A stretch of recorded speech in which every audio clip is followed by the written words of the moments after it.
নমস্কাৰ সকলোকে স্বাগতম জনাইছোঁ নিমাত ষ্টাডি পইণ্ট চেনেলটোলৈ।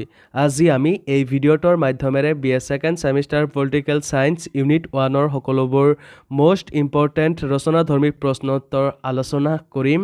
আজিৰ এই ভিডিঅ'টোত আমি যিবোৰ প্ৰশ্নোত্তৰ আলোচনা কৰিম এইবোৰ প্ৰশ্নোত্তৰ তোমালোকৰ এক্সামত প্ৰায়ে আহি থাকে।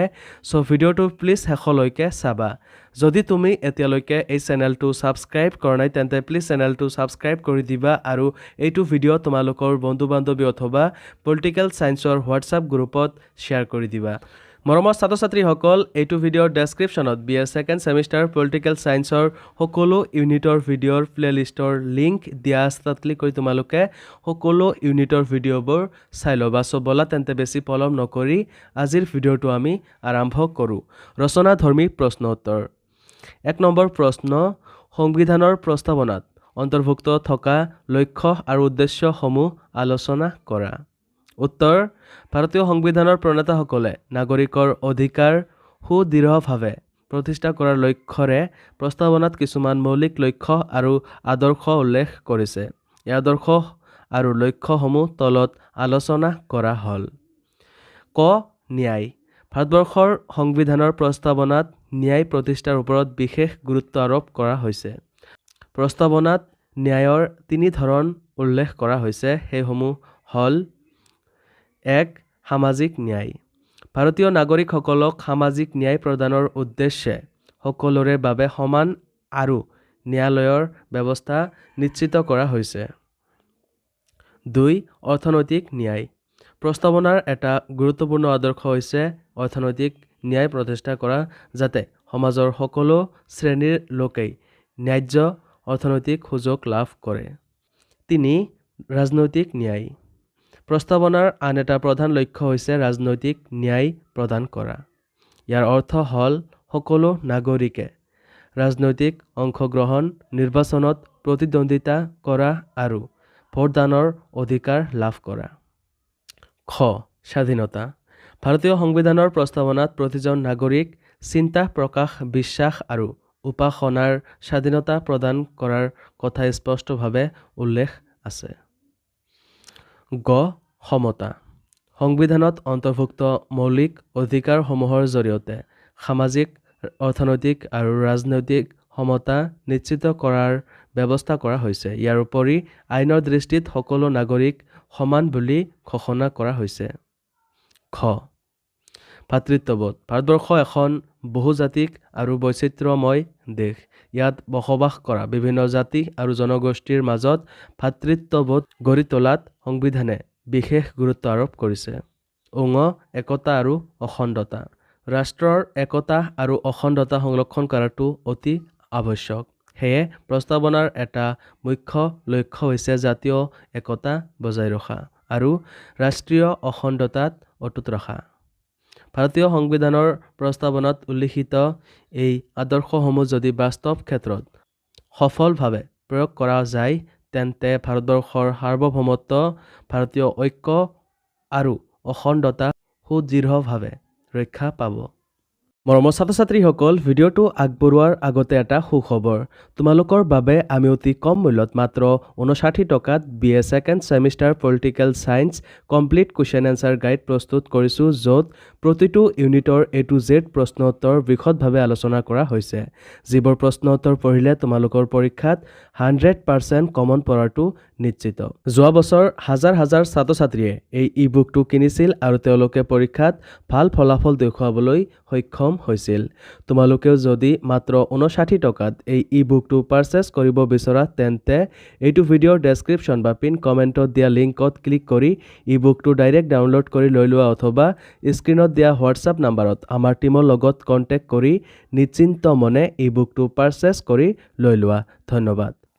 2 নম্বৰ প্ৰশ্ন, ভাৰত চৰকাৰ আইন 1935 চনৰ মূল বৈশিষ্ট্যসমূহ আলোচনা কৰা। ভাৰতীয় সাংবিধানিক বিকাশত এই আইনৰ প্ৰভাৱ কি আছে? উত্তৰ, 1919 চনৰ আইনখনে ভাৰতীয় জনসাধাৰণৰ আশা-আকাংক্ষা পূৰণ কৰিব নোৱাৰিলে।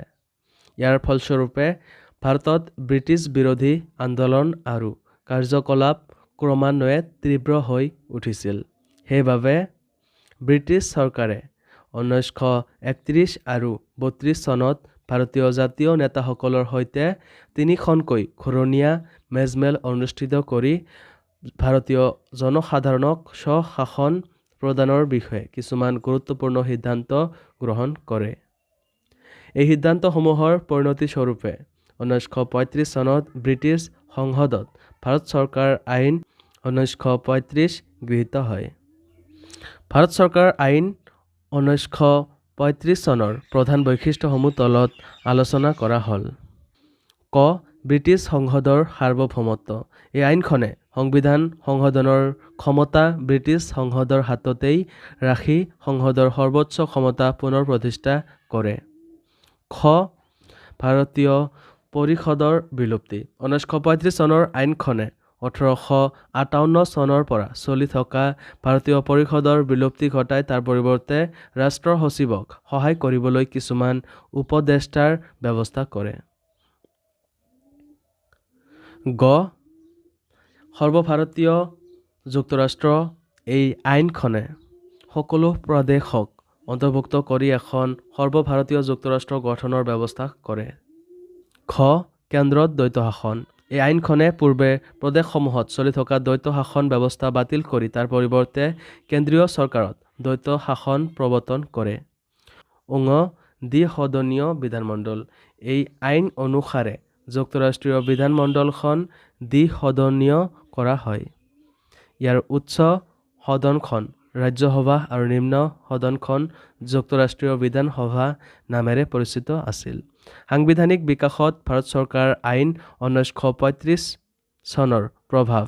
1935 চনৰ ভাৰত চৰকাৰ আইনখনৰ প্ৰভাৱ ভাৰতীয় সাংবিধানিক বিকাশত স্পষ্টভাৱে পৰিলক্ষিত হয়। ভাষা আৰু বিষয়বস্তুৰ দিশৰ পৰা ভাৰতীয় সংবিধানক এই আইনখনৰ প্ৰতিলিপি বুলিও কোৱা হয়। অধ্যাপক জেনিছৰ মতে ভাৰতীয় সংবিধানখন ভাৰত চৰকাৰ আইন 1935 চনৰ পৰা প্ৰত্যক্ষভাৱে উদ্ভৱ হৈছে আৰু ইয়াৰ বহু ব্যৱস্থা প্ৰায় আক্ষৰিকভাৱে গ্ৰহণ কৰা হৈছে। এই আইনৰ প্ৰভাৱতেই ভাৰতীয় সংবিধানত ৰাষ্ট্ৰপতিৰ জৰুৰীকালীন ক্ষমতা অন্তৰ্ভুক্ত হৈ বৰ্তমান ৰাষ্ট্ৰীয় প্ৰশাসনৰ এক অবিচ্ছেদ্য অংগ হৈ পৰিছে। এই আইনখনে ক্ষমতা বিভাজন, যুক্তৰাষ্ট্ৰীয় গাঁথনি, প্ৰাদেশিক স্বায়ত্তশাসন, দ্বিসদনীয় বিধানমণ্ডল আদি গুৰুত্বপূৰ্ণ ব্যৱস্থা সংযোজন কৰিছিল। ভাৰতীয় সংবিধানৰ প্ৰণেতাসকলে সময়ৰ প্ৰয়োজন অনুসৰি কিছু সংশোধনৰ সৈতে এই ব্যৱস্থাসমূহ কম বেছি পৰিমাণে গ্ৰহণ কৰে। ইয়াৰ উপৰিও যুক্তৰাষ্ট্ৰীয় চৰকাৰ ব্যৱস্থা, ক্ষমতাৰ বিতৰণ, কেন্দ্ৰ আৰু কিছুমান ৰাজ্যত দ্বিসদনীয় বিধানমণ্ডল, ৰাষ্ট্ৰপতিৰ জৰুৰীকালীন ক্ষমতা আদিৰ ক্ষেত্ৰতো 1935 চনৰ আইনখনৰ উল্লেখযোগ্য অৱদান আছে। মৰমৰ ছাত্ৰ ছাত্ৰীসকল, আজিলৈ এইখিনিয়ে। তোমালোকক যদি আৰু অধিক প্ৰশ্ন উত্তৰ লাগে অথবা এতিয়ালৈকে মাত্ৰ 59 টকাত BA second semester political science complete question answer গাইডটো পাৰচেছ কৰা নাই, তেন্তে এইটো ভিডিঅ'ৰ ডেছক্ৰিপশ্যন বা পিন কমেণ্টত দিয়া লিংকত ক্লিক কৰি এই বুকটো ডাইৰেক্ট ডাউনলোড কৰি লৈ লোৱা অথবা স্ক্ৰীণত দিয়া হোৱাটছআপ নাম্বাৰত আমাৰ টীমৰ লগত কণ্টেক্ট কৰি নিশ্চিন্ত মনে এই বুকটো পাৰচেছ কৰি লৈ লোৱা। ধন্যবাদ।